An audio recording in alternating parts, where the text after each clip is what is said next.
భారతదేశంలో అనేక రకాల విప్లవాలను చూసాం. హరిత విప్లవం, గ్రీన్ రెవల్యూషన్, పాల ఉత్పత్తికి వైట్ రెవల్యూషన్ చూసాం. ఇలా వివిధ రకాల రెవల్యూషన్స్ ద్వారా ఆహార రంగంలో, వ్యవసాయ రంగంలో మన దేశం స్వయం సమృద్ధిని సాధించింది.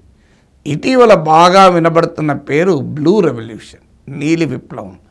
భారతదేశానికి సుదీర్ఘమైన తీర ప్రాంతం ఉంది. మన ఆంధ్రప్రదేశ్ కూడా 973 కిలోమీటర్ల సుదీర్ఘ తీర ప్రాంతం ఉంది.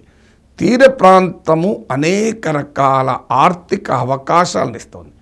మనకు సముద్ర జల ఉత్పత్తుల, మెరైన్ ఫిషరీస్, ఆక్వాకల్చరు, తీర ప్రాంతంలో ఉండే ట్రేడ్ పొటెన్షియల్, టూరిజం పొటెన్షియల్, ఇలా తీర ప్రాంత ఎకానమీ, తీర ప్రాంత ఇకోసిస్టమ్ను ఉపయోగించుకొని గణనీయమైన ఆర్థిక ప్రగతిని, ఉపాధి అవకాశాలని కల్పించడం అనేది నీలి విప్లవం.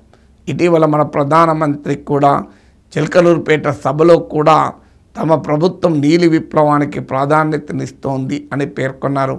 ఇంటరిమ్ బడ్జెట్లో కూడా నీలి విప్లవం గురించి ప్రస్తావించారు.